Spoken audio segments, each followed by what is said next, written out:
kita masuk ke modul introduction untuk purchasing process item.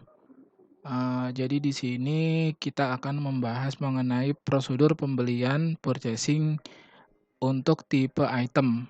Nah, untuk dibedakan sendiri bahwa tipe item itu umumnya digunakan barang-barang yang memang dicatat sebagai inventory.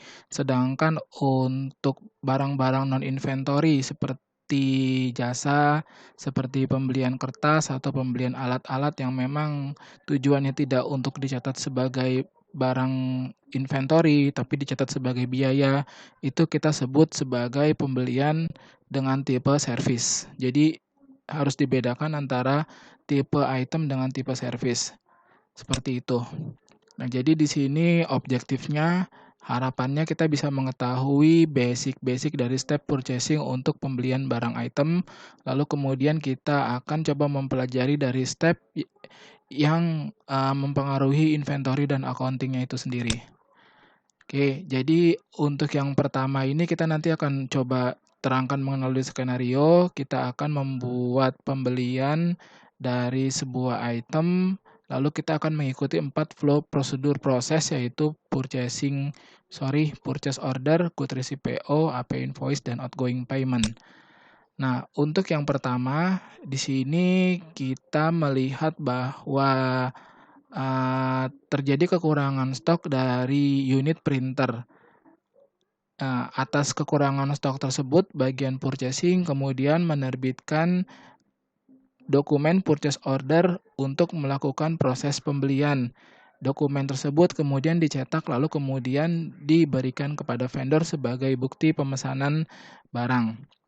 Lalu kemudian dari dokumen purchase order di sini umumnya sudah disetujui dari sisi quantity, jumlah, dan price-nya. Lalu kemudian juga dicatatkan kapan tanggal dokumen tersebut dibuat, lalu kemudian dicatatkan juga bagaimana proses untuk pajak dan lain sebagainya seperti PPN dan lain sebagainya. Untuk diketahui bahwa di SAP-nya sendiri untuk dokumen purchase order ini dia tidak membentuk apapun jurnal di dalam accounting, seperti itu. Nah, lalu kemudian seperti yang dibicarakan tadi, kita akan melakukan pemesanan 5 printer ke dalam vendor. Seperti itu. Lalu kemudian di sini kita bisa lihat di dalam purchase order sendiri itu ada yang namanya logistic tab ya.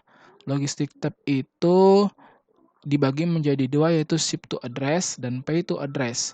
Ship to address itu dia mengarah kepada gudang atau warehouse dari perusahaan kita. Lalu kemudian kalau untuk pay to address adalah pay to address dari sisi vendor.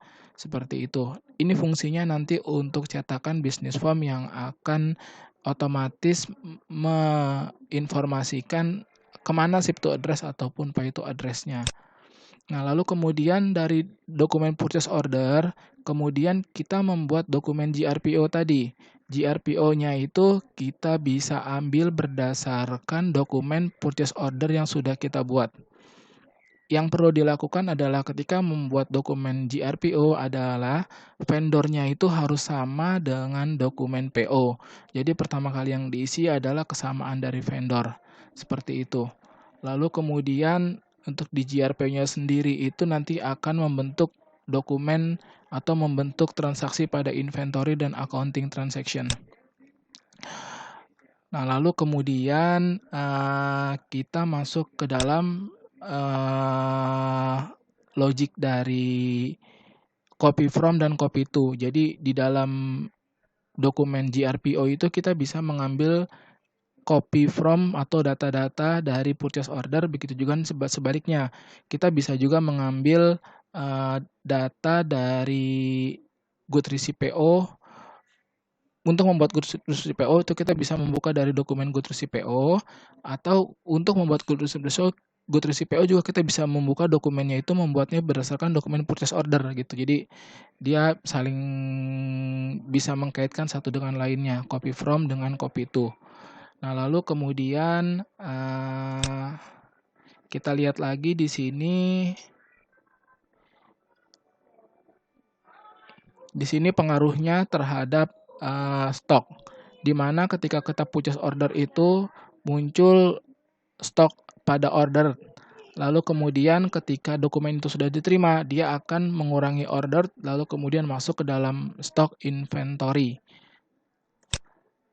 Dari situ kemudian dari dokumen good receipt PO nantinya akan lanjut ke dalam dokumen AP invoice untuk pencatatan hutang.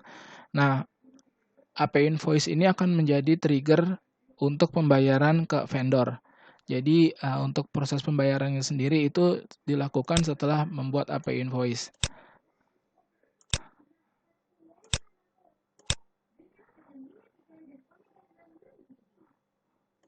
Di mana di dalam jurnalnya itu sendiri, kalau kita lihat review dari jurnal yang terjadi di proses purchasing, yang pertama purchase order itu dia tidak membentuk jurnal sama sekali, akan tetapi tetap dimasukkan dari informasi warehouse-nya. Lalu kemudian untuk dokumen good receipt PO, dia akan membentuk informasi di mana stok bertambah pada warehouse-nya, lalu kemudian pada saat general ledger pun juga dia akan kebentuk transaksi. Seperti itu, lalu kemudian ketika di AP invoice pun juga sama. Dia akan membentuk dokumen di dalam general ledger dan dalam dokumen warehouse.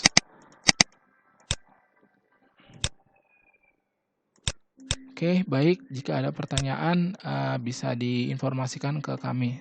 Terima kasih.